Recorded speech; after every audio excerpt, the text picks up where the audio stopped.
आम्ही शोधाशोध सुरू होती कि तितक्यात एक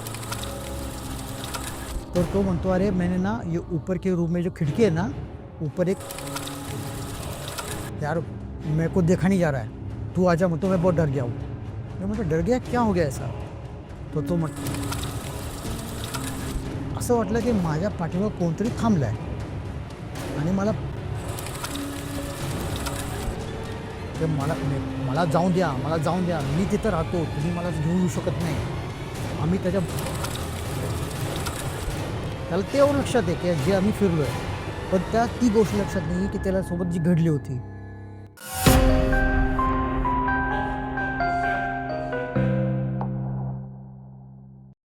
नमस्कार मित्रांनो, मी तुमचा मित्र वीरेंद्र मोहिते पाटील आणि तुमचं स्वागत आहे आपल्या मिस्टर टॉक्स या ऑफिशियल चॅनलवर. तर आज आपल्या इकडे जे पाहुणे आलेले आहेत ते गुगल फॉर्मच्या मार्फतच आलेले आहेत आणि मेन म्हणजे ते IT प्रोफेशन आहेत. तर चला त्यांच्यासोबत गप्पा मारूयात, त्यांच्यासोबत घडलेले अनुभव ऐकूयात. नमस्कार सर. नमस्कार. काय आपलं नाव? मी मुकेश साळवे. मी राहणारा पुण्यातला आहे, पिंपरीमध्ये राहतो. ओके. आणि मूळगाव कुठलं तुमचं? मी प्रॉपर पुण्याचाच आहे. माझे 4-5 पिढ्या पुण्यातच स्थायिक होत्या. अच्छा, मी प्रॉपर पुण्याचाच आहे. बरं. आणि काय काय कसे अनुभव घडले आणि त्याच्या आधी तुम्ही आता करता काय?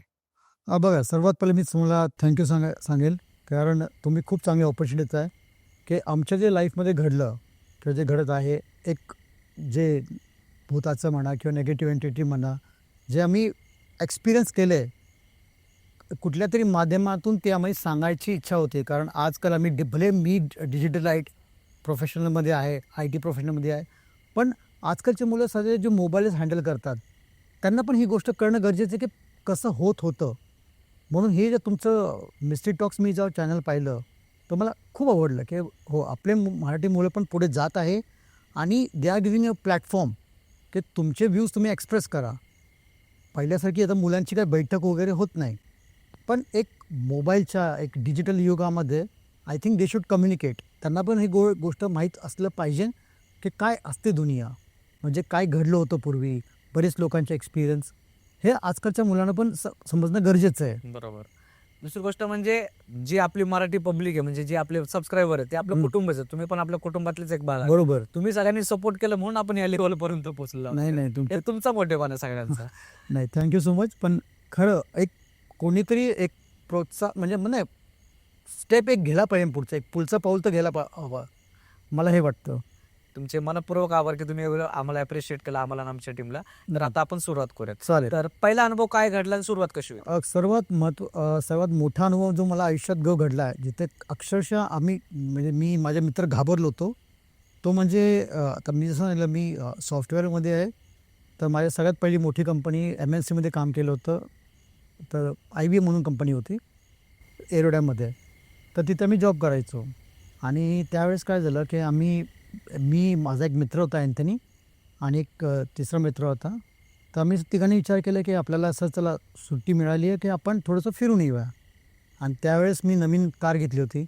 तर विचार केला, चला आपण थोडंसं अलिबाग वगैरे, बीच वगैरे फिरून येऊ. कुठल्या सालातली गोष्ट असेल तरी? ऑलमोस्ट ही लाईक 15-20 वर्ष झाले या गोष्टीला. कारण खूप अगोदरपासून करिअर गोष्ट. हो, 2009. 9-10-11ची गोष्ट आहे ती. तर त्यावेळेस काय झालं, आम्ही तिघं मित्र होतो. विचार केला की चला, आपण वेळ भेटत नाही, खूप स्ट्रेस असतो कामाचा, वर्कलोड असतो, तर कुठेतरी निमित्ताने फिरून येऊया. आणि झाला असं कोइन्सिडन्स की आमची डे शिफ्ट पण असते, त्यावेळेस नाईट शिफ्ट पण असायच्या, जसं क्लायंट असेल तसा. तर आम्ही विचार केला की काय नाही, चल तिघंजण मिळून फिरून येऊया. तर माझी कार मी काढली. 2 माझे मित्र, एक अँथनी म्हणून होता, एक अजून एक फ्रेंड, त्याचं नाव आठवत नाही, पण तो सुद्धा होता. आम्ही तिघांनी मी कार काढली आणि मी अलिबागसाठी रात्री 2-3 वाजता निघलो. म्हणजे विचार केला सकाळी पोचू आपण तिथे. मग आम्ही अलिबागसाठी व्यवस्थित गेलो. पण कसं आहे, आता ते एज जे होतं ते थोडं टीन एज होतं, जवानीचं एज होतं, तर दारू वगैरे तर होत्याच, म्हणून आम्ही गेलो तिकडे फिरायसाठी. तर आता विचार केला अलिबागला जायचं, तर म्हटलं असा विचार जाऊया जिथे कोणी गर्दी नसते, म्हणजे आपण आपलं मनसोक्त एन्जॉय करू शकतो, कोणी जास्ती गोंधळ नको, गडबड नको, नो डिस्टर्बन्स. सो विचार केला. तर आम्ही गेलो. तर नायगावपाशी एक बीच आहे, तर तिथे गेलो. आणि कुठल्या वेळेस गेलं, टायमिंग काय झालं? आम्ही तिथे पोचलो सकाळी 10-10:30-11च्या दरम्यान सकाळी पोचलो. कारण रात्री आम्ही इथून निघालो होतो ना, तर 10-10:30-11च्या दरम्यान सकाळी पोचलो.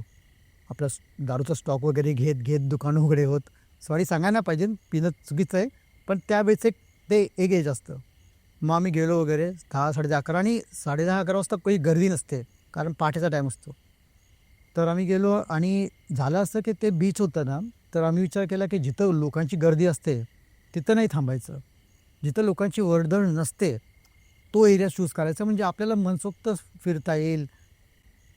आपल्या पाण्यामध्ये एन्जॉय करायचा हा आमचा विचार होता. तर आम्ही गेलो आणि जसंच आम्ही समोरच्याला विचारलं तिथे एक राईटमध्ये टर्न होता. तर आम्ही टाईम घेतला आणि तिथे अशी बरीचशी असे मोठी-मोठी बंगले होते आणि त्या बंगल्याच्या शेजारीच ना असं कोपऱ्यामध्ये एक स्मशान घाट होतं जिथं अंत्यविधी होतो. तर आम्हाला काय वाटलं इकडे कोण येणार आहे मरायला? म्हणून आम्ही विचार केला की गाडीचं मस्त कार लावूया आणि समोरच बीच आहे आपण बीचवर जाऊया. आणि आम्ही तिथं कार वगैरे त्या स्मशानघाटच्या शेजारी लावली आणि तो एक स्मशानघाट होता आणि त्याच्या बाजूला एक असं 2 मजल्यांना पडकं पूर्ण घर होतं. म्हणजे वरती खाली असं काही नाही, झाडं झुडपं होती. तर आम्ही विचार केला ठीक आहे चांगली गोष्ट आहे. तर म्हटलं इथं कोणी येणार पण नाही, गाडी पण सेफ राहील, आपण आपलं फिरूया. मग आम्ही दोघं मित्र आम्ही गेलो बीचवर गेलो, पाण्या-बिण्यात थोडं खेळायला लागलो. तर बघता असा विचार आला की मी आणि माझा एक तिसरा मित्र होता. तर बघितलं आमच्यामध्ये अँथनी दिसत नाही आहे. मी म्हटलं, "अरे अँथनी गेला कुठे?" आणि त्यावेळेस काय वेळ झाली असेल? त्यावेळेस तेच 11:30-12 जास्ती काही नाही. तर आम्ही विचार करतो की हा मित्र आमचा गेला कुठे? तर आम्ही शोधाशोध सुरू केली. मग आम्ही आता बीचमध्ये आपल्याला दूरपर्यंत खूप दिसतं चांगलं. मी म्हटलं हा बीचवर दिसत नाही आहे, पाण्यामध्ये जाणार नाही कारण त्याला पोहता येत नाही. आमच्या ग्रुपमध्ये फक्त मलाच एकट्याला पोहता येतं. तर म्हटलं आता काय करता येईल? तर आम्ही परत शोधाशोध सुरू केली. म्हटलं यार कदाचित तो कारच्या इथं गेला असेल. त्याला काहीतरी ड्रिंक्स वगैरे हवे असतील, तो गेला असेल कारपाशी. तर आम्ही परत रिटर्न कारपाशी आलो. तो कोणी दिसायला तयार नाही आहे. मी म्हटलं शोधू परत तिकडे मग राईटला शोधलं, लेफ्टला शोधलं, कुठे बघू. आम्ही शोधाशोध सुरू होती, की तितक्यात एक बाई ना ओढत आली आमच्याकडे, धावत पळत. म्हटली, "तुमच्यासोबत कोणी मुलगा आहे का?" आम्ही म्हटलं, "हो, आहे ना," म्हटलं. म्हटलं आमचाच मित्र आहे अँथनी म्हणून, आम्ही त्याला शोधत आहोत. अहो म्हटली, "ते बघा या आमच्या बंगल्याबाहेर थांबलाय तो." मी म्हटलं, "काय झालं?" मग ती नाही, ती खूप घाबरली होती. म्हणजे तिला म्हटलं, "ठीक आहे," म्हटलं, "ताई तुम्ही असं काही करू नका, आम्ही येतो तिकडे." आम्ही गेलो पाहिलं, तर हा त्या बंगल्याच्या गेटपाशी थांबला आहे आणि तिथं ह्याचे हे मोठे-मोठ्या बंगल्यामध्ये कसे केअरटेकर्स असतात की ते वॉचमन असतात आणि तो त्यांच्याशी वाद घालत होता. तर म्हटलं, "क्या हो गया एंथनी, तू इतना परेशान क्यों है?" म्हणतो, "अरे त्या बाईला." तो बाई म्हटली, "बघा हा काय सांगतोय मला." तर तो म्हणतो, "अरे मैंने ना ये ऊपर के रूम में जो खिड़की है ना, ऊपर एक औरत का खून होते देखा है." बापरे! आणि ती हे सांगायला लागली. मग ती बघा तुमचा मित्र काय बोलतोय. मी म्हटलं अँथनी म्हटलं हो म्हटलं म्हटलं ताई जाऊन द्या तो थोडासा पिलेला आहे. मग ती नाही बघा ना जोरजोरात ओरडून सांगतोय की तिथं खून झाला आहे तुम्ही आत जाऊन चला आणि तो आतमध्ये बंगल्यामध्ये जायची कोशिश करतोय. आणि ते घर कोणाचं होतं? आता ते कोणाचं होतं माहिती नाही. बंद होतं का ते हो घर? बंद घर होतं कारण केअरटेकर असतात ना ते लोक. जनरली आपल्याला माहीत नसतं कोणाचं असतं पण अशा मोठ्या मोठ्या बंगल्यांमध्ये जनरली केअरटेकर आणि वॉचमनच असतात. तर ती अक्षरशः ती बाई जी होती ओरडत होती की नाही हाला तर घेऊन जा. आता आम्हाला माहिती नाही की हा का असं बडबडतोय. आम्ही म्हटलं ठीक आहे चालेल. मग आम्ही काय केलं त्याला घेऊन आलो बाहेर. मी म्हटलं "अँथनी चल रे कुछ असं बात नव्हतं." आम्ही सॉरी बिरी त्या बाईला म्हटलं आणि आम्ही परत आमच्या आलो कारपाशी. त्याला म्हटलं "चल बीचवर चल." तर म्हटलं "तू काही थांबू नकोस वेड्यासारखं वागू नकोस." म्हटलं दारूच्या नशेमध्ये माणूस काहीतरी बडबड करतं. मग आम्ही काय केलं परत बीचवर आलो. तो पाण्यामध्ये इकडं तिकडं फिरलं. तो जेवण वगैरे केलं आणि परत आम्ही पाण्यामध्ये गेलो. मी माझा मित्र. तो थोड्या वेळाने अँथनी आमचा मित्र परत गायब. परत शोधायचा. अरे म्हटलं हा परत गायब झाला. परत दिसत नाही बीचवर आणि त्यावेळेस दुपारचं ऊन असतं ना, ते थोडं तीव्र असतं. तर दुपारचे 3-3:30 वाजले होते. म्हटलं आता काय झालं याला? परत हा कुठे गेला? म्हटलं हा तिथंच गेला असेल. माझा मित्र म्हणतो तिथंच गेला असेल, शोधूया. आम्ही परत त्या बंगल्यापाशी आलो. त्या बाईला विचारलं तर तो वॉचमन म्हटला, "नाही, नाही, आत्ता म्हटला कोणी आलं नाही आमच्याकडे." मग आम्ही परत शोधाशोध सुरू केली. मग आम्ही त्याला म्हटलं, "एक काम कर, आता हे पूर्ण थोडा सुमसाम एरिया आहे." तर माझ्या मित्राला म्हटलं, "एक काम कर, मी राईटला शोधतो, तू लेफ्टला शोध आणि दोघं मिळून मित्राला पकडूया, कुठे असेल तो." कारण पिलेला आहे, कुठं काही करेल वगैरे. तर आम्ही शोधाशोध सुरू केली. तितक्यात मी शोधतोय त्याला आणि तितक्यात माझा मित्र परत धावपळत आला माझ्याकडे. अरे म्हटलं, "मुकेश लवकर चल." म्हटलं, "यार वो अपना दोस्त है ना, यार मेरे को देखा नहीं जा रहा है. तू आजा." म्हणतो, "मैं बहुत डर गया हूँ." मी म्हटलं, "डर गया? क्या हो गया ऐसा?" तर तो म्हटला, "नाही, नाही," म्हटलं, "चल माझ्यासोबत. बघ," म्हटलं, "काय झालं ते." मग म्हटलं, "ठीक आहे, चल." मग त्यासोबत पळत आलो. म्हटलं, "बघू यार काय झालं." तर पाहतो ते काय, आमची जिथं स्मशानभूमी होती त्याच्या बाजूला आमची कार लागली होती. त्याच्या बाजूला एक पडकं घर, तो म्हणतो अँथनी ना वरती बसलाय. म्हटलं तू वेडा आहे का बा? आत्ता पण मला शहारे येतात ते, कारण तो इतका भयानक इन्सिडेंट होता की आम्ही वरती गेलो. मी म्हटलं कुठे तो बसलाय? तो म्हटला ते सेकंड फ्लोअर ना, तो ओरड्याचा आवाज आला म्हणून मी वरती गेलो. आणि ते कसं आहे, स्मशानघाटच्या बाजूला ते बनवलेली तुटकी फुटकी इमारत होती. म्हणजे त्याच्या झाडं झुडपं सगळे उगलेले होते आणि ते थोडंसं भयानक वाटत होतं. आणि तो म्हटला त्याच्या दुसऱ्या मजल्यावर तो बसला आहे. मी म्हटलं यार, म्हटलं काय सांगतोस तू? म्हटलं चल, म्हटलं मी पण येतो त्यासोबत. तो घाबरायला लागला. मी म्हटलं नाही, म्हटलं चल. बघा मला काही भूतं वगैरे दिसलेत, असे भरपूर अनुभव झालेत. म्हटलं चल बघूया, कारण आपलं एक समजतं माणसाच्या Sense आहे तुला. भावने सेन्स एक. म्हटलं बघूया. मी गेलो तर ती अशी पडकी इमारत होती, झाडं झुडपं वाढलेली. आम्ही तसंच वरती सेकंड फ्लोअरला गेलो आणि तिथं पाहिलं की काहीच नाही, सगळं असं झाडं बिडं, हवा वाहतीये, म्हणजे थोडंसं नाही का डरावणी येते. आणि हा एका कोपऱ्यात बसलेला लपून. मी पाहिलं यार, हा कोपऱ्यात का बसला? आणि एकदम कोपऱ्यात नाही का असं आपण एकदम लपून बसतो तसा, घाबरून वगैरे. हा घाबरून वगैरे आणि मान खाली घालून. तर तो माझा मित्र घाबरला. म्हटला बॉस माझी तर पूर्ण नशात उतरली. म्हटला हो, म्हटला दारू उतरली माझी, तू बघ त्याला काय झालं आहे. मग मी गेलो, त्याला म्हटलं अँथनी क्या हो गया तेरे को? तो काय बोलायच तयार नाही. मग मी त्याला हलवलं वगैरे आणि जस्ट त्यांनी मान वरती केली, अक्षरशः भूतामध्ये बघतो ना की डोळे पांढरे पांढरे फुल तसेच. बापरे. आणि ते पाहून ना मी अक्षरशः घाबरलो. मी म्हटलं बॉस ह्याला काहीतरी झालं आहे नक्की.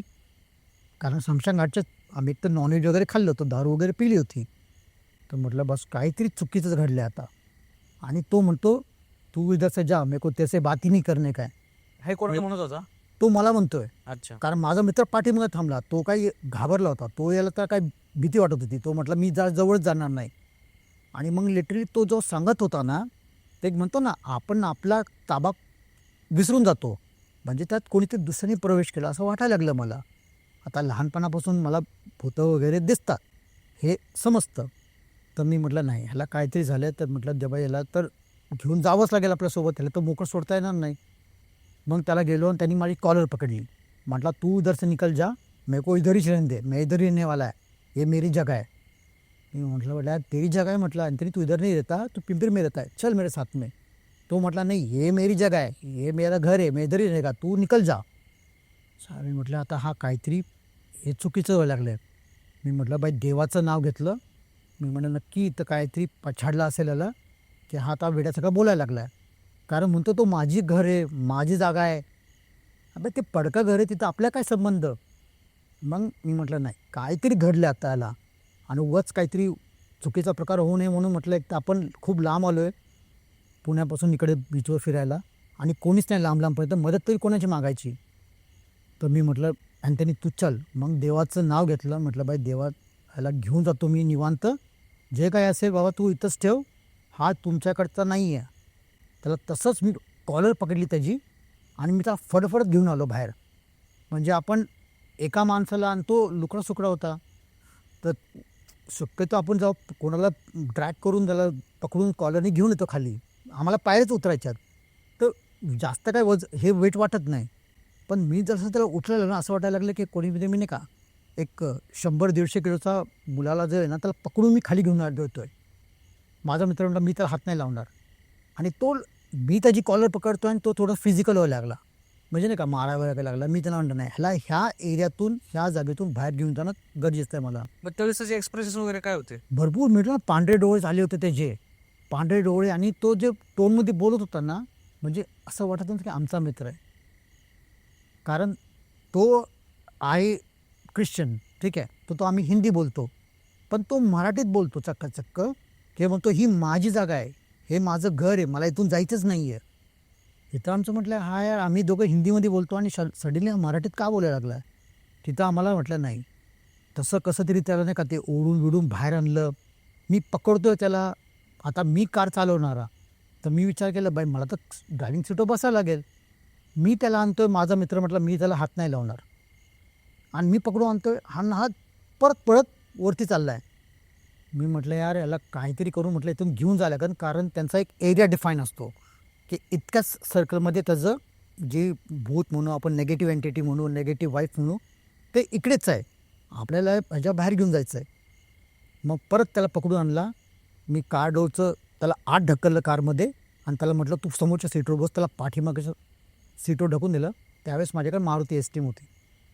दरवाजा बंद केला, चाइल्ड लॉक लावून टाकलं, सेंटर लॉक गाडीचे बंद केले आणि तिथून आम्ही पहिले 9-2-11 झालो. म्हटलं इथं थांबायचंच नाही, जे काही आहे झालं आपली पिकनिक. तिथून आम्ही जे बाहेर पडलो, मग आम्ही अलिबागच्या, आता म्हटलं येताना आपण पेट्रोल भरू.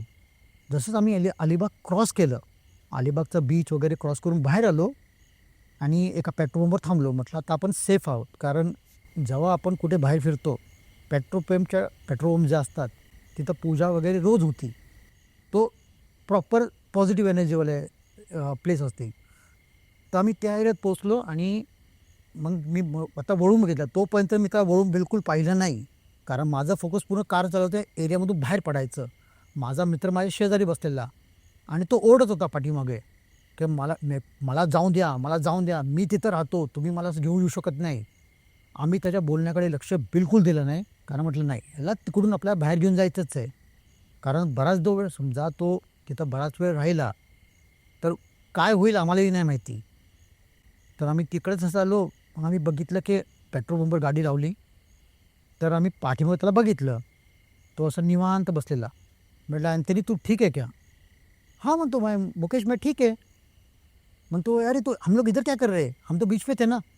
म्हटलं अँथनी, मतलब कुछ नहीं रे, मतलब अपना सब खाना वगैरह हो गया, हम घूम के आ गए, म्हटलं अभी घर जा रहे हैं. तर म्हणतो हां चलो फिर घर जाते. म्हणजे त्याला काय घडलं आत्ता 10 मिनटं 15 मिनटापूर्वी त्याला काहीच माहिती नव्हतं. आता तुम्ही तिथून निघालात हां. आणि तिथून निघाल्यानंतर काही काळानंतर तो व्यवस्थित झाला. हो. मग किती डिस्टन्स नंतर तो व्यवस्थित झाला? ऑलमोस्ट लाईक 5-7 किलोमीटर नंतर. अच्छा. हां, 5-7 किलोमीटर झाले असेल, कारण मी 15-20 मिनटं कंटिन्यूस गाडी पळवली आहे. म्हणजे नॉनस्टॉप इथून एरियातून बाहेर पडायचं. तर 15-20 मिनटं असेल, तो 7-8 किलोमीटरचा एरिया असेल, जिथं त्याचं ते हद्द क्रॉस झाली असेल. आम्ही जसं पेट्रोलवर गेलो, ही वॉज परफेक्टली नॉर्मल, एकदम व्यवस्थित होता. मी म्हटलं अँथनी कुछ, अरे म्हणतो अपना हो गया बीच. म्हटलं हा यार घूम के आ गए. म्हटलं मग महामित्राला इशारा केला, म्हटलं काही बोलू नकोस, जो प्रकार घडला तो तुझ्या माझ्यामध्ये, म्हटलं एक शब्दाने त्याला काही बोलू नकोस. म्हटलं ठीक आहे. मग आम्ही आलो बाहेर, पेट्रोल वगैरे गेलं, बाहेर आलो. मग आम्ही हा विषय कधी कोणाला काढला नाही. पण जेव्हा आम्ही ऑफिसमध्ये आलो, मी म्हटलं यार, त्याला म्हणजे काही लक्षात नव्हतं की त्या दिवशी काय घडलं होतं. मी त्याला त्याच्या घरी ड्रॉप केलं. येताना आम्ही मस्त गाणे वगैरे ऐकले, आमच्यासोबत मस्त हास्य खेळत होता. पण एक गोष्ट त्यावेळेस समजली की आम्ही चुकीच्या एरियामध्ये गेलो होतो. म्हणजे खरं पाहायला गेलं ना, तिकडं आम्हाला कार लावायलाच नाही पाहिजे होती. कारण आम्ही काय केलं, मस्तीमध्ये अगदी स्मशानभूमीच्या माणूस थोडं लांब लावतं. आपण नवीन त्या ह्याच्यामध्ये असतो, नवीन कार घेतलेली, तर विचार केला की नाही यार, स्मशानघाटच्या शेजारीच लावूया कार, काय नाही होत. काय नाही होत, डेअरिंग आपली. पण मला एक गोष्ट कळली की नाही, आपण त्यांच्या एरियामध्ये प्रवेश करतोय, चॅलेंज करणं चुकीचं. चॅलेंज करतो आपण. जो काही असेल तिथं, शेवटी ते स्मशान घाट आहे. कोण चांगले असतील, कोणी वाईट असतील, कोणाला मुक्ती भेटली असेल, कोणाला नाही भेटली असेल. पण जो काही होता प्रकार, त्या दिवशी आमची डोळ्यांनी पाहिला आणि तो अक्षरशः आम्ही विसरलो नाही. म्हणजे आज इतकी वर्ष झाली, 15-16 वर्ष झाली असेल आम्ही इथे कंपनीमध्ये काम करून. पण तो प्रकार आज पण असं वाटतं की नाही, जसं काल घडलेला प्रकार आहे. म्हणजे अतिशय वाईट अनुभव आला. बरं, मग त्याच्यानंतर कळालं काय गोष्ट लागली होती का? मग हां, ते आम्ही नेक्स्ट डे कसं आहे, नेक्स्ट डे ऑफिसमध्ये 1 दिवसानंतर आम्ही ऑफिसमध्ये आलो. मग अँथनी, त्याला म्हटलं अँथनी तो कुछ असा, म्हणजे आम्हाला काय वाटलं पहिले, काय मे बी त्याला काहीतरी नाही का फीट वगैरे काहीतरी येत असेल किंवा. मग त्याला म्हटलं अँथनी तो कुछ याद आहे का, आपण अलिबाग में क्या गए थे. कारण आम्ही त्यावेळेस फोटोज काढले होते आपल्या मोबाईलमधून, जे ब्लर फोटो. त्यावेळेचे मेगापिक्सेल्स कॅमेरा खूप हलके असतात, लो मेगापिक्सेल असतात. 2 मेगापिक्सल. 2 मेगापिक्सेल 3 मेगापिक्सेल नोकियाचे फोन्स त्यावेळेस. तर ते फोटोज होते आमच्याकडे, काही व्हिडिओ शूट पण होते. पण त्याला ते काही आठवत नाही. ते त्याला हे आठवते की आम्ही फोटोज, ते मी नंतर दाखवले त्यांनी. मी म्हटलं मोबाईलवरचे हे फोटोज बघ. तो म्हणतो हां, त्याला ते एवढं लक्षात आहे की जे आम्ही फिरलो आहे. पण ती गोष्ट लक्षात नाही की त्याला सोबत जी घडली होती. मग मी त्याला म्हटलं एक काम कर अँथनी, तू चर्च वगैरे जाता ना. म्हटलं हां जाता ना. म्हटलं जरा ना फादर से बात कर. मग तो किस बारे में. नहीं, म्हटलं just go and talk to your मतलब the father and father will guide you. म्हटलं किस बारे में, म्हटलं नाही तू जाके बात कर सी बस. म्हणजे आम्ही त्याला विषय कधी आजपर्यंत कधी सांगितला नाही, कारण आम्हीच इतके घाबरलो होतो. पण म्हणतात ना, जेव्हा आपण त्या परिस्थितीमध्ये येतो तर असं वाटतं की नाही यार, आपल्या पाठीमध्ये देव आहे ना, चला. मी त्याला म्हटलं तू ना तुमचे चर्च असतं ना, तू मॉर्निंग मासला वगैरे जात जा, प्रे करत जा देवाला. म्हटलं सगळं चांगलंच होईल, कदाचित झालं असेल. म्हणजे तो किस्सा आजपर्यंत एकदम डोक्यामध्ये एकदम व्यवस्थित तसाच आहे. मग कळलं का एक्झॅक्टली काय झालं त्याला ते? बघ जेवढं जेवढं आम्हाला समजतं ना, चौकशी वगैरे केली होती तुम्ही? नाही नाही नाही, कारण तिथं एक तर बघ आम्ही गेलो होतो स्मशानघाटच्या इथं. पहिली गोष्ट ती, तिथं अतृप्त आत्म्या असतात. मी म्हटलं भूत वगैरे मला दिसतात, कारण फक्त पाहायला गेलं ना, म्हणजे लोकांना भूत बघ समोरून समोर बसणार बोलणार नाही आहे, जितका माझा एक्सपिरियन्स आहे. तो फक्त येऊन कमी बोलणार. आणि जेव्हा तुम्हाला वाटेल की काहीतरी शक्यतो देवगणाला दिसत नाही, फक्त मनुष्यगण आणि राक्षसगण ह्या गणांनाच ते आत्मे दिसतात. असे बरेचसे होतात आणि कधी तुम्हाला असे फ्रॅक्शन सेकंडमध्ये तुमच्या समोर येऊन निघून जातील, पण ते असतात. तुम्हाला तो भास होतो, पण ते असतात समोर, काही बोलण्याचा प्रयत्न करतात. पण एक त्यांच्याशी जास्ती करून संवाद साधू नका. तुम्ही त्यांच्या एरियामध्ये एंटर करताय ना, तर ते चुकीचं आहे. मग तुमचा मित्र फादरला वगैरे भेटला का? त्यांनी काय सांगितलं का त्याला? नाही, त्याला काही नाही सांगितलं, पण त्यानंतर तो नॉर्मल होता. आम्ही त्याला नंतर कधी हसता खेळतानाच पाहिलं. त्रास वगैरे काय झाला? त्रास काही नाही झाला. म्हणजे मला असं वाटतं की त्यावेळेस जो आम्ही निर्णय घेतला ना, तो बरोबर घेतला, की आम्ही त्याला ती जी जागा होती ना, तिथं त्याला बराच वेळ थांबू दिलं नाही. निघाल लगेच तू? हो, आम्ही लगेच निघालो. कारण मला जे अनुभव माझ्या आलेत आयुष्यामध्ये की भूत असतात, कारण त्याचे डोळे अक्षरशः पांढरे झाले होती आणि त्याचा ते टोन बदलला होता. जो मुलगा माझ्याबरोबर सतत हिंदीमध्ये बोलतो, ऑल ऑफ अ सडन मराठीत का बोलणार? हा तो विचार करायचा विषय आहे ना. बरोबर. आणि तो म्हणतो की माझी ही जागा आहे, इथं मी राहतोय, असं का बोलणार तो? म्हणजे हा अनुभव मला त्यांनी समजलं की बस कोणीतरी याला पछाडला असेल, पोजेस केला असेल. आणि एक चांगलं झालं की काय म्हणतात ना, एकतर अशी जे नेगेटिव्ह एनर्जी असतात ना, ते एकतर भर उन्हात येतात दुपारचं, जेव्हा कोणी मनुष्य नसतं, किंवा एकदम रात्रीच्या वेळेस. आम्ही रात्रीच्या वेळेस तर म्हणतो, भर उन्हाच्या वेळेस होतो, जेव्हा सगळं सुमसाम असतं. तर हा अनुभव समजला आणि त्याला म्हटलं बघ, त्याला बी आपण काही सांगू शकत नाही, कदाचित तो गोष्टीला लाईटली घेईल किंवा सिरियसली घेईल आपल्याला नाही माहिती. पण आम्ही त्याला म्हटलं, बाई तू चर्चमध्ये जा, प्रे वगैरे करत राहा, तर कदाचित. कारण जे कमजोर आणि बोलायला नाही पाहिजे, पण त्याच्यामध्ये थोडासा ना तो मॅनलीनेस असतो ना, आपण त्याला मर्दपणा म्हणतो, तसं नव्हता तो. थोडासा ढिला ढिला टाईप होता. अच्छा. हां, त्यामुळे सॉरी बोलायला नाही पाहिजे, पण त्याच्यात त्याची प्रवृत्ती होती. कसं असतं, अशी जे एंटिटी असतात, ज्याला आपण भूत म्हणा काय म्हणा, ते नेहमी कमजोर लोकांना शोधतात. बरोबर आहे. त्याच्यात कमजोर कोण आहे आणि त्याच्यावर हवी होण्यासाठी. त्यांच्या हवीवर येण्यासाठी. कारण त्याला माहिती काय बा, ह्याच्या शरीरामध्ये मी प्रवेश करू शकतो, म्हणजे हा वीक आहे, आपण याला आरामात घुसू शरीरामध्ये, कंट्रोल घेऊ शकतो शरीराचा. बरं. आणि त्याच्यानंतर तुम्हाला काय त्रास झाले का तुमच्या ग्रुपमध्ये कोणाला? नाही, आमच्या ग्रुपमध्ये काही त्रास नाही झाला. कारण मी घरी आल्यावर हा प्रकार माझ्या मम्मीला सांगितला. म्हटलं असं असं घडलं. माझी मम्मीने ते उतारा वगैरे करून टाकला. म्हटली नशीब, म्हटले तुझं काही झालं नाही, कारण ते आपण विश्वास करतो. पण कसं आहे, कारण गाडी ड्राईव्ह मला करायची होती ना, कारण मला दिसतो, माझ्या मित्राला दिसलं नाही. पण त्या दिवशी कसं ड्राईव्ह मला करायची म्हणून मी दारू लवकर पिलो नाही, ना नॉनव्हेज खाल्लं. कारण त्यांनी दारू वगैरे पिले, नॉनव्हेज खाल्ले, हेच कसे आपण उतारेचे प्रकार आहेत. सांगायला गेलं तर तुम्ही चिकन खाताय, तुम्ही व्यसन करताय, हे प्रकार जेव्हा होतात, समोरच्याची इच्छा असते की बाई ह्याच्या शरीरामध्ये हे आहे ना, तर मला तर हेच पाहिजे ना. त्यांनी प्रवेश केला आणि तो त्याला म्हटलं की तू इथंच त्याला ठेवून जा. तू म्हटला तू जा, हे माझं आहे, मी इथंच राहणार आहे. म्हणजे ते जे एंटिटी होती, जे भूत होतं, ते त्याच्यावर हावी होत होतं. पण आम्हाला देवाने सद्बुद्धी दिली की बाई त्याला पकडून घेऊन जायचं आहे. इथून एकदा त्याची हद्द क्रॉस झाली तो काही करणार नाही, कारण तो म्हणतोय की बाई माझी हद्द हीच आहे, हे माझं घर आहे.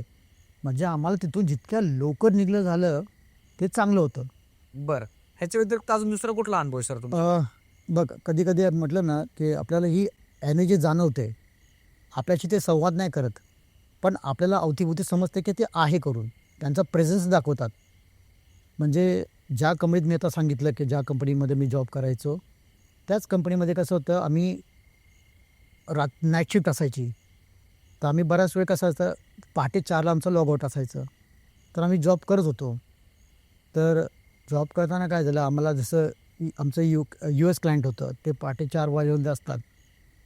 तर आम्ही जे आमचे बॅचेस असतात, ते स्लॉट वाईज म्हणजे टाईम झोननुसार येतात. तर झालं असं एकदा, की आमची जी लास्ट बॅच आहे ती पहाटे 4ला लॉगआउट होतं.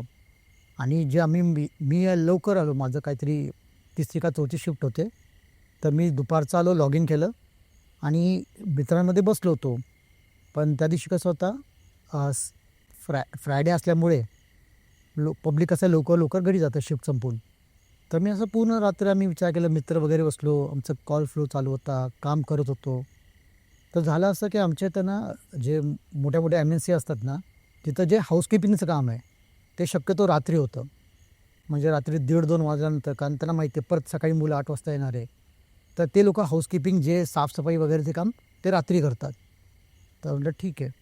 सो एकदा गेलो, लॉग इन केलं आणि मित्र वगैरे सगळे अवतीभोवती बसले होते. आणि मुलं कसेही बसतात. एक चेअर इकडं, एक चेअर तिकडं, त्यांच्या म्हणण्यानुसार. तर आम्ही बसून आमचं काम करत होतो. हसी मजाक चालू होता, काम चालू होतं. आणि काय झालं, हळूहळू करून मित्र सगळे लॉगआउट होत गेले. आता मी म्हटलं, "या जाऊन दे, सगळ्यात लास्ट शिफ्टमध्ये मीच काम करतोय, तर पहाटे 4ला माझं लॉगआउट होणारच आहे." तर झालं असं, आमच्या फ्लोअरमध्ये कमीत कमी 100-200 मुलं बसायचे. तर बाकीचे टीमचे एकच टीम शेवटी काम करायची. तर माझे बरेचसे मित्र एकदम समोर बसले होते आणि मी माझ्या 2-3 मित्रांसोबत इकडे बसलो होतो. त्यामुळे अवतीभोवतीचे सगळे लोकं गेले आणि रात्रीचे ऑलमोस्ट लाईक 2-2:30 वाजले असेल. तर मला आता वाटलं ठीक आहे, थोड्या वेळात तर आपल्याला लॉगआउट होणारच आहे. मग म्हटलं काय इथून लॉगआउट करू आणि तिकडे बसू, कारण ही 50-16 वर्षाचे म्हणतो, त्यावेळेस लॅपटॉप नव्हते. त्यावेळेस सगळे नॉर्मल कम्प्युटर्स होते, डेस्कटॉप. तर आम्ही बसून काम करत होतो. White desktop. White desktop. तर मी म्हटलं ठीक आहे, आता हे काम करूया. म्हटलं थोडे तास बसलोय तर काही एकटा बसून काम करत राहील, कोणाचं टेन्शन नाही. मी काम करत बसलो. हाऊसकीपिंगवाले थोड्या वेळानंतर 2-2:30 वाजता त्यांनी पटापट आपली साफसफाई सुरू केली आणि लवकर लवकर ते आपल्या साफसफाई करतात व्यवस्थित. सगळ्या चेअर्स वगैरे, जेवढ्या आपल्या चेअर्स असतात ऑफिसच्या, ते प्रॉपर असे आत सरकवून, नाही का, डेस्क खाली ते प्रॉपर अरेंज करून देतात. पण आमचा जो फ्लोअर आहे ना, तो मी सांगतो की तो खूप पूर्वीपासून आहे ना बंद होता. त्याला स्टोरेज रूम म्हणून वापरायचे, कारण तिकडे अशा खूप साऱ्या निगेटिव्ह गोष्टी घडत होत्या. त्यामुळे कंपनीनेच त्याला बंद केलं होतं त्या फ्लोअरला. मे बी त्यांना मग ते स्टोरेज रूम म्हणून वापरायचे. पण आम्ही तिथं बसायचो. लोकं, म्हणजे आमचे जे पहिलेचे जे मुलं होते ते सांगत होते की इथं काहीतरी आहे. कारण आता हे जे जे मोठ्या मोठ्या कंपन्या बनल्यात, MNCs बनल्यात ना, त्या अशा जागेवर बनल्यात ना जिथं पहिलं कोणाचा वावर नव्हता. म्हणजे कुठे शेतजमीन असो किंवा कुठलं पडकं ठिकाण, स्मशानभूमी. लोकांनी काय केलं, नंतर त्याच जागेवरच ह्या मोठ्या मोठ्या बिल्डिंगी बनल्या होत्या. आणि ते काय, आता जे त्यांच्या त्या जमान्याचे काही लोक असतील, ते त्या गोष्टी सोडून जात नाही. त्यांची आत्मा तिकडेच भटकत असेल. तर तिकडे अशा लोकांना भरपूर वाईट अनुभव आले होते. तर आम्ही म्हटलं ठीक आहे, मी बी आता काम करतोय, मला काय वाटत नाही. तर मी आता म्हटलं ठीक आहे, 2-2:30 वाजलेत, थोड्या वेळाने पहाट होणार आहे आणि आपलं लॉगआउट घेऊन घरी. मी आपलं काम करतोय आणि सडनली ना हाऊसकीपिंगवाले निघून गेले. पूर्ण फ्लोअर शांत. खूप लांब मुलं मित्र बसले होते, त्यांचं काम चालू होते. मी आपलं निवांत आपलं काम चालू होतं माझं. नंतर असं वाटलं की माझ्या पाठीमागं कोणतरी थांबलं आहे आणि मला पाहतोय. कारण आपल्या पाठीमागं कोणतरी थांबलं असेल आणि आपल्याला पाठीमागं वाकून बघतोय, तर आपल्याला कळतं यार, मित्र वगैरे थांबला आहे का, कोणीतरी पाहतोय पाठीमागून. तर मी म्हटलं यार, मी पाठीमागं वळून पाहिलं तर कोणीच नव्हतं. मग मी परत आपल्या कामात फोकस केला आणि आपलं काम चालू होतं. मग मला असं वाटतं नाही, कोणतरी आहे पाठीमागे, मला असं जाणीव होत होती. मग थोड्या वेळामध्ये मी जसंच काम करायला लागलो, तर मी बघितलं कोणतरी असं खूप जोरात पळत गेलं माझ्या पाठीमागून. मग मी आता धडधड असा आवाज आला चेअर्सचा. मी म्हटलं, मी पाठीमागं वळून बघतो, ते म्हटलं सगळ्या चेअर्स ना ज्या सरळ लावल्या होत्या हाऊसकीपिंगवाल्यांनी, त्या सगळ्या वाकड्या तिकड्याच गेल्या होत्या सगळ्या. इकडची चेअर तिकडं, तिकडची चेअर, काही चेअर खाली पडल्यात.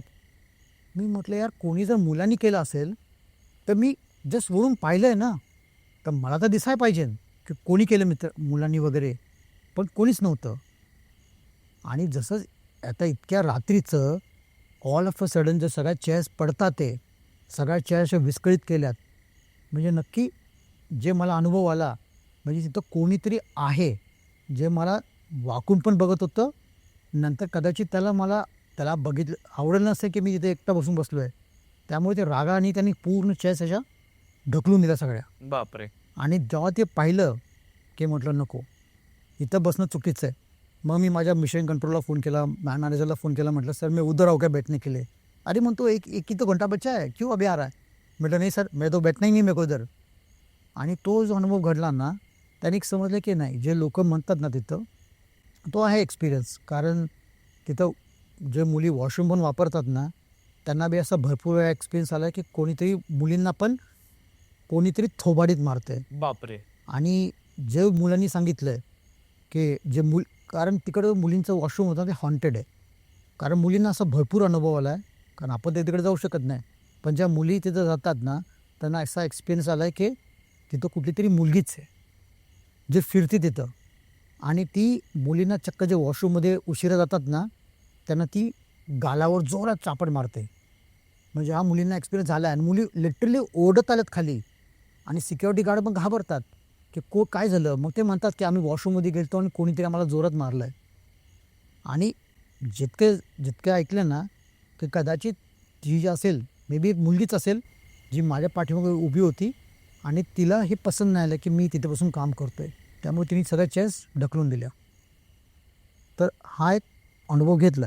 बरं, मग त्याच्या मागची पार्श्वभूमी कळली का तुम्हाला, की तिकडे कोण व्यक्ती किंवा कोण त्रास देते या सगळ्या गोष्टींचा? नाही, आता मी जसं सांगितलं ना, कारण ह्या बिल्डिंग ज्या MNC बनल्यात ना, या खूप वर्षापूर्वी बनल्यात. आणि पूर्वी तिथं लोक राहत असेल, मे बी आपण कोणाला कॉमेंट नाही करू शकत.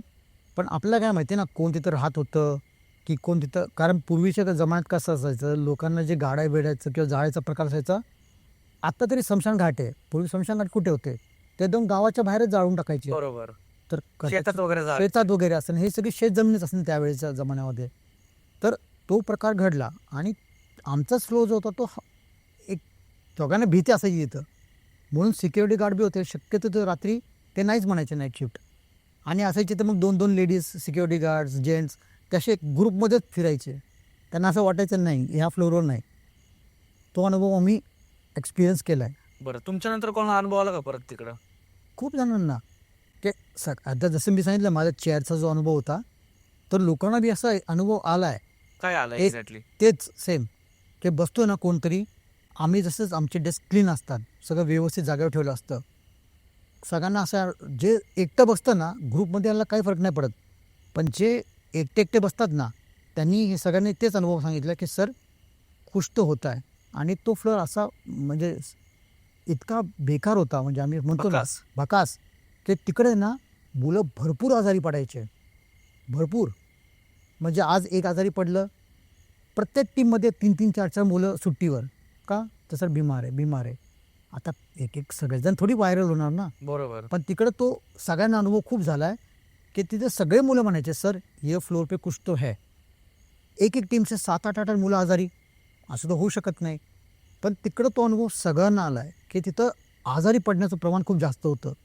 असं नव्हतं की काय प्रॉब्लेम होता की काय होता, पण तिथं सगळ्यांचा तेच प्रॉब्लेम होता. सगळे मॅनेजर लोक कंप्लेंट तेच करायचे, सर इधर कुछ तो है, बच्चे लोक बहुत बीमार गिर रहे.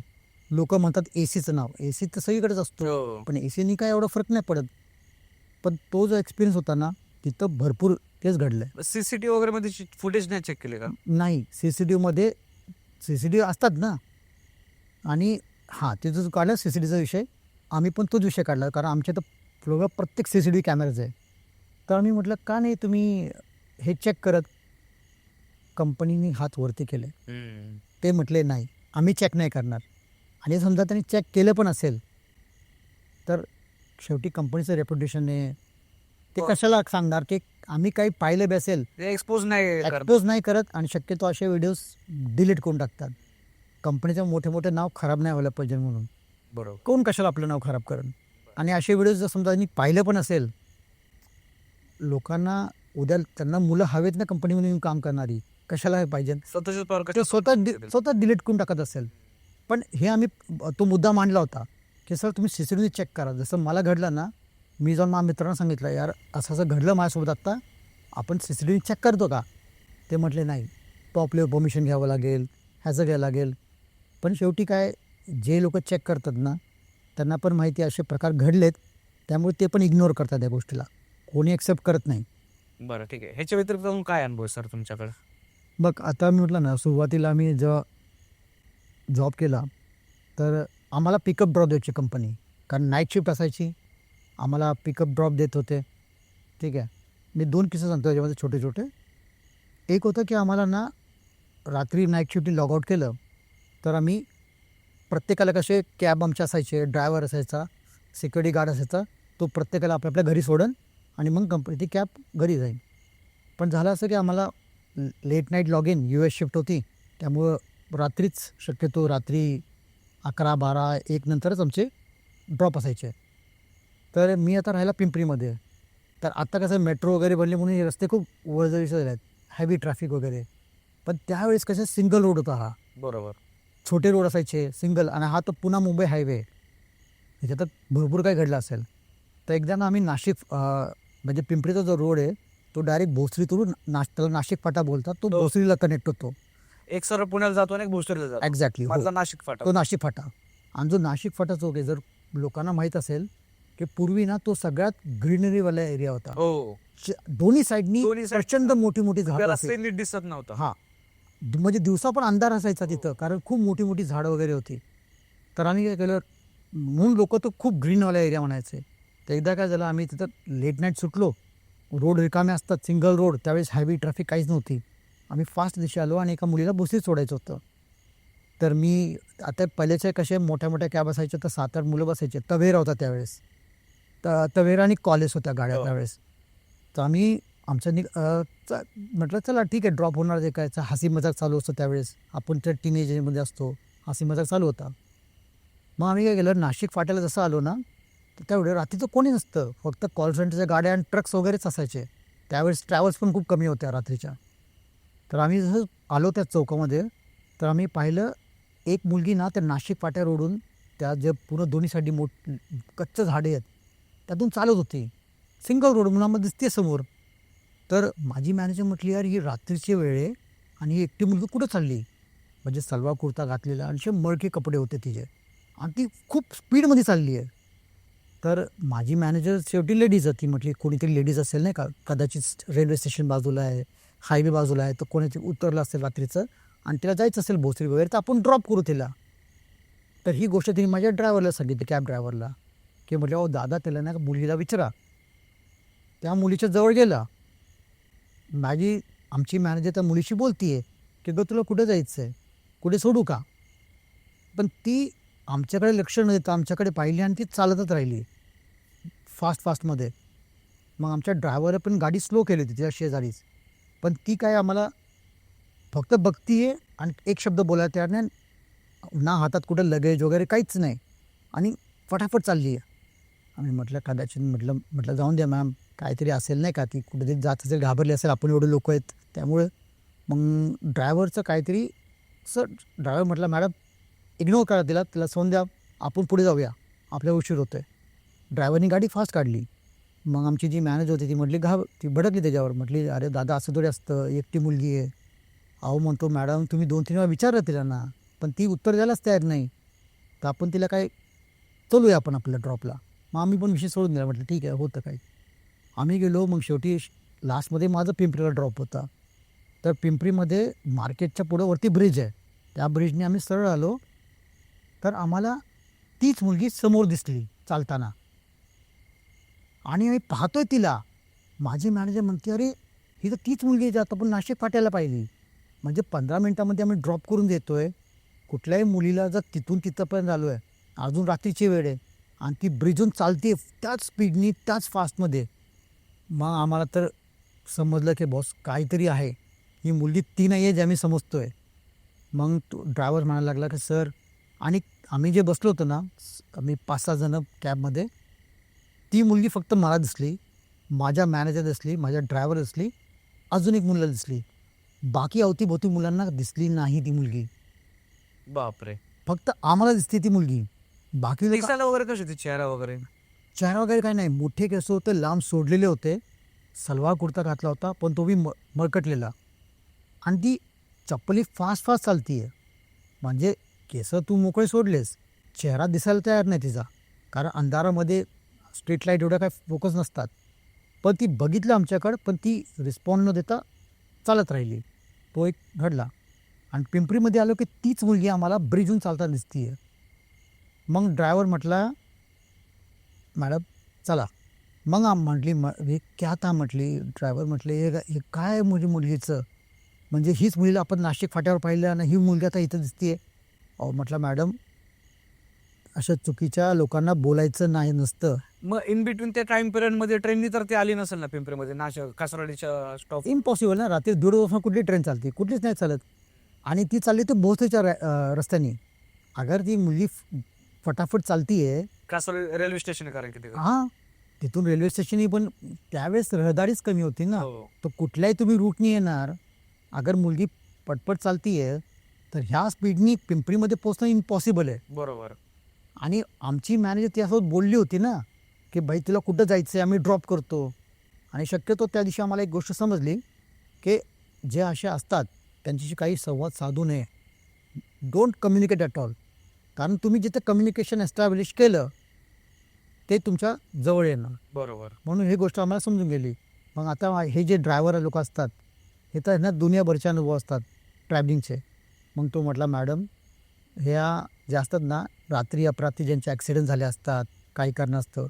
म्हटलं बघा मॅडम, रात्रीचे जसं कुठून आली असेल, हिचे कपडे स्वच्छ असेल, केस वगैरे बांधलेले असेल, मोकळे केस कुठून का सोडणं. म्हटलं मॅडम असे रात्री अपरात्री असे खूप लोक दिसतात, तर ह्यांना बोलायचं नसतं. ते तुम्हाला किती बोलायची कोशिश करतील ना, त्यांच्याशी संवाद बिलकुल नाही साधा. Don't communicate. कारण जिथं तुम्ही बोलायचा प्रयत्न केला तो तुमच्या मागे लागणार किंवा ती मागे लागणार. तर शक्यतो इग्नोर करा.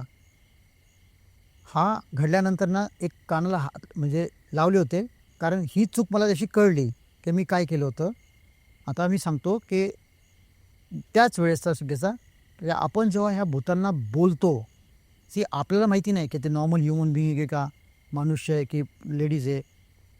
मी ना कॉलेजमध्ये होतो DYला, राहणार पिंपरी. तर पिंपरी DY आम्ही होतो. तर आम्ही कसं ग्रुप स्टडी करायचो. आता ग्रुप स्टडी करताना एक एक समजायचं आपल्याला की रात्री माझं घर पिंपरी, सगळे मित्र रूमवरचे राहणारी. तर आम्ही DY पाटीलच्या कॉलेजच्या तर ते रूम वगैरे होती, तर आम्ही ग्रुप स्टडी करायचो. आणि रात्री 12-1 वाजता त्यावेळेस मला वडिलांनी नवीन बाईक घेऊन दिली होती. त्यावेळेची बजाजची बाईक. तर आपली बाईक आहे, यंग एज आहे, तर गाडी पळवायची. आणि एक सवय होती की एक चांगलेपण असतं त्यावेळेस मुलांना, की बाई लिफ्ट द्या कुणाला पण. तर मी प्रत्येकाला लिफ्ट द्यायचो की हां बा कुठे जायचं आहे का, चला मी सोडतो. तर एक दिवशी असा अनुभव आला की पिंपरीमध्ये जर पिंपरीचे कोणी राहणार असेल पुण्यातले, त्यांना माहीत असेल की पिंपरीमध्ये डेअरी फार्म नावाचा रस्ता आहे. हो. तो पूर्ण आर्मी एरिया आहे. आणि एक छोटासा रोड रेल्वे क्रॉस करून पिंपरीमध्ये जातो. आता बंद केलेले. आता बंद आहे. Construction तर कन्स्ट्रक्शन झालं, मेट्रो वगैरे बनती आहे. पण त्यावेळेस तो रोड रिकामा असायचा. कारण तिथे पहिले जे ग्लास जी कंपनी होती ती बंद झाली. पण तो रोड तिथे शक्यतो लोक जातच नव्हते. फक्त ते वर्कर्स जायचे आणि कोणी जातच नव्हतं. तो रोड वापरतच नव्हता बिलकुल कोणी. पण आमचं कसं कॉलेज जवळ असल्यामुळे तो शॉर्टकट झाला आम्हाला. तर एकदा काय ग्रुप स्टडी करून ना रात्री 12-12:30-1 वाजले आणि मी घरी येत होतो. जसंच घरी आलो तर मेन हायवे येतो, पुणे मुंबई हायवे. आणि त्या चौकामध्येच मी बघितलं की रात्री 12:30 वाजले असेल, तर एक माणूस उभा होता. तर मला काय वाटलं ह्याला कुठे जायचं असेल पिंपरी वगैरेमध्ये, तर मी याला ड्रॉप करतो. तर मी थांबवलं. म्हटलं अहो दादा कुठे जायचं आहे तुम्हाला. तो म्हटला पिंपरीला. त्यांनी इशारा केला पहिला, कारण तो रस्ता सरळ पिंपरीकडे जातो.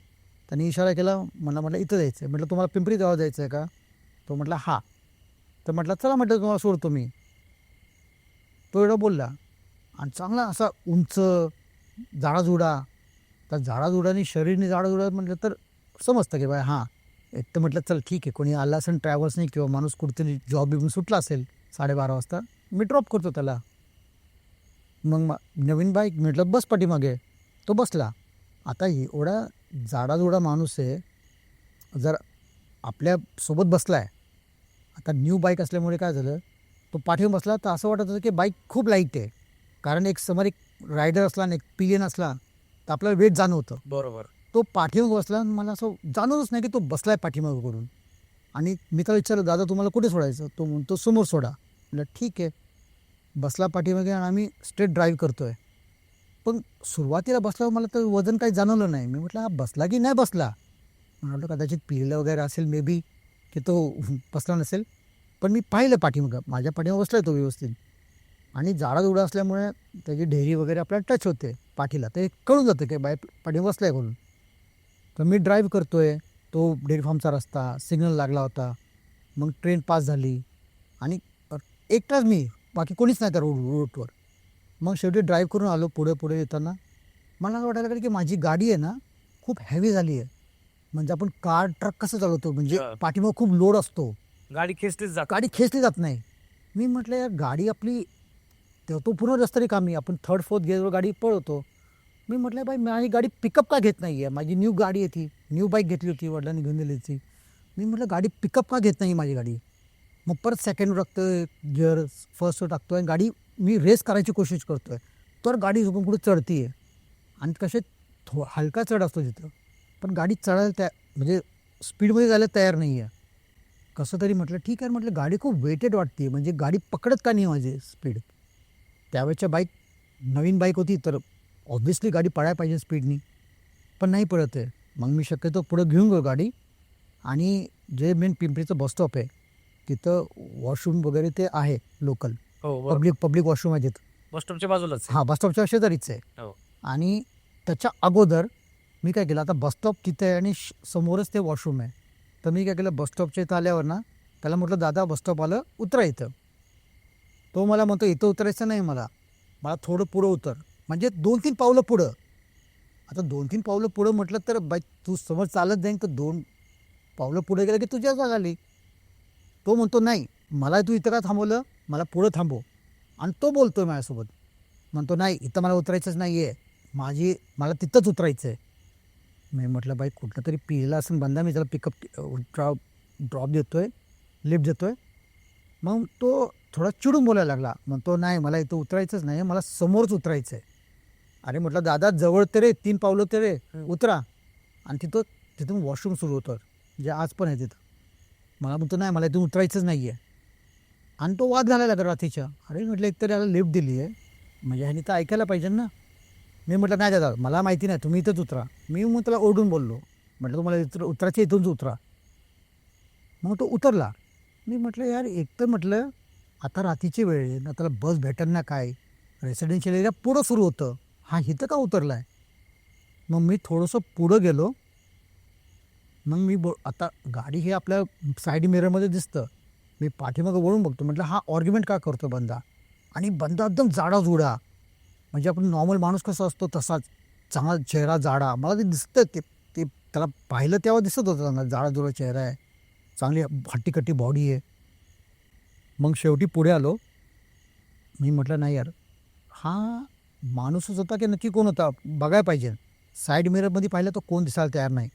मी पाठीमागे लिटरली वळून पाहिलं, कोणीच नव्हते तिथं. बापरे. मग गेला कुठं तो?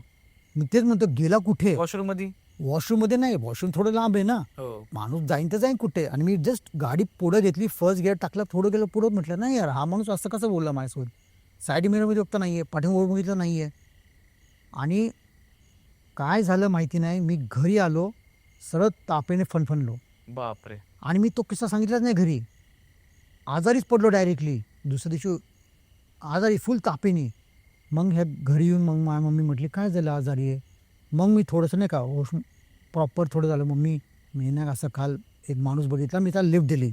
मग माझी मम्मीने ओरडायला लागली, म्हटली तुला 1000 वेळा सांगितलं आहे की रात्री अपरात्री जेव्हा 12 वाजले त्याच्यानंतर शक्यतो कोणालाच लिफ्ट द्यायची नाही. कारण आपल्याला माहीत नसतो की तो कोण आहे. माणूस असेल तर लगेज असेल, काही ना काहीतरी असेल ना. म्हटली तो माणूस आहे, बिना लगेजचं आहे. तर तो, आणि त्याच्यानंतर मी इतका आजारी पडलो की 2-3 दिवस तर ते तावे बनलो. चेहरा वगैरे कसं होतं त्याचा दिसायला? एकदम जाडाजुडा चेहरा, म्हणजे क्लीन शेव असेल पण अंधार असतो थोडासा, जाडाजुडा चेहरा, बॉडी धिप्पाड आणि सफारी सूट घातलेला मेन म्हणजे. अच्छा. सफारी सूट घातलेला होता, त्यामुळे ते थोडं समजलं की बस काहीतरी. आणि त्या हिसाबने मग माझ्या मम्मीला सगळं सांगितलं मी. मग त्यांनी उतारा वगैरे केला माझा आणि माझे वडील तिकडे फेकून आले. त्याच्यानंतर तो अनुभव म्हणजे आज पण शहारे येतात ते, कारण तो भयंकर अनुभव होता. बरं, मग किती दिवस तुम्हाला त्रास होत होता?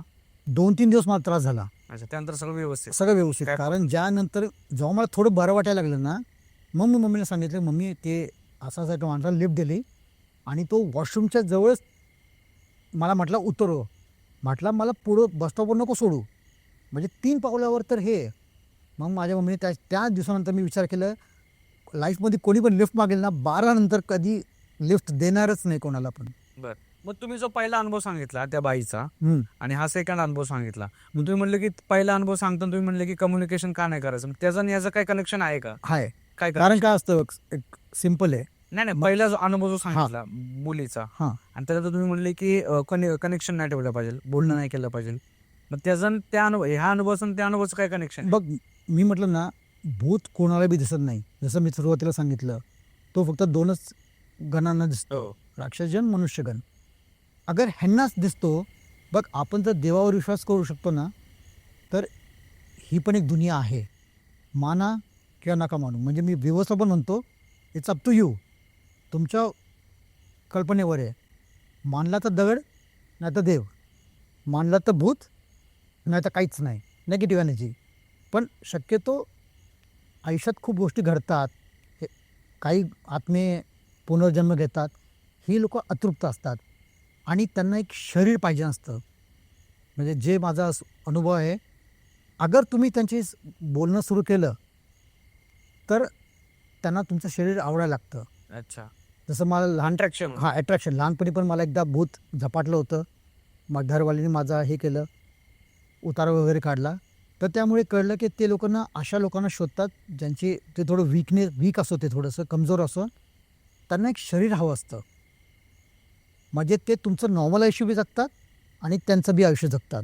म्हणजे मी तो जे सांगितलं ना, हेच खरं असतं. म्हणून शक्यतो आपण जेव्हा कम्युनिकेशन करूच नका. कारण काय, तो शोधत असतो की त्याला कुठली बॉडीमध्ये प्रवेश करायचा. अगर त्यांनी तुमच्या बॉडीमध्ये प्रवेश केलं तर आ बेल मुझे मार क्यू ठेवायचं. त्याच्यापेक्षा बेटर आहे की बाबा, आम्ही जर तुला ओळखत नाही ना, 4 हात लांबच राहा. आणि मी तुमच्या व्ह्यूअर्सला पण तेच सांगतो की उगाच त्यांच्या एरियामध्ये ना डोकावू नका. बरोबर आहे, त्यांची एक वेगळी दुनिया आहे. चॅलेंज नाही केलं पाहिजे. चॅलेंज नका करू आयुष्यात, कधी चॅलेंज नका करू. म्हणजे खरंच भूत दिसतं का, अरे तुम्हाला दिसत नाही तर तुमचं चांगलं आहे, नकाच बघू त्याला. अगर तुम्हाला दिसते तर बघा त्यांचे अनुभव. तुम्हाला जर वाटत असेल की बाबा हां काहीतरी आहे, विचित्र प्रकार घडतोय, तुमच्या आयुष्यात का प्रॉब्लेम करून घेत आहे? बरोबर. कारण ती जी नेगेटिव्ह एनर्जी तुमच्या एकदा आयुष्यात आली, पहिली गोष्ट तुम्हाला तुमच्या आतमध्ये प्रवेश करणार. तुमचं आयुष्य बर्बाद करायला वेळ नाही लागणार त्या गोष्टीला.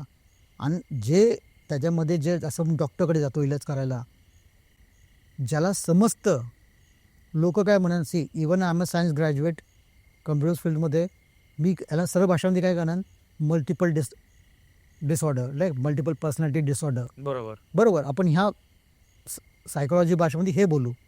पण ह्या दुनियाच्या पलीकडे पण एक दुनिया आहे जिथं आपण त्या गोष्टी मानणार नाही, पण ह्या गोष्टी घडतात. एकदा त्याने तुमचं शरीर पकडलं तर तो सोडणार नाही आहे. आणि ज्या लोकांना माहिती आहे कसं बाहेर पाडायचं, तेच हे उतारा वगैरे करून त्याचा बंदोबस्त करून ते पडू शकतात, नाहीतर पडू शकत नाही. ते एकदा प्रवेश केलं म्हणून कम्युनिकेशन ठेवायचंच नाही. बरं, तर हे होते तुमचे अनुभव. तर मित्रांनो, हे होते मुकेश सरांचे अनुभव आणि अनुभव खूपच भयंकर होते आणि त्यांच्याकडे अजूनही अनुभव आहेत. पण जर ह्या आपल्या व्हिडिओला जर 1000 कमेंट आले तर आपण त्यांचे अनुभव हिंदीचे आपल्या चॅनलवर घेणार आहोत. तर हे तुमच्यावर आहे की जर तुम्हाला अजून जर त्यांच्याकडचे अनुभव ऐकायचे असतील तर नक्की आपल्या ह्या व्हिडिओला 1000+ कमेंट करा. आणि सरांच्या अनुभव तर तुम्हाला काय काय शिकायला भेटलं, त्यांनी ज्या ज्या जागांची नावं सांगितली त्या त्या जागेवर जर कोण व्हिडिओ पाहत असेल तर नक्की त्यांनी कमेंट करून आम्हाला कळवा. तर चला आता आज आपण इकडेच थांबूयात. धन्यवाद. जय हिंद, जय महाराष्ट्र.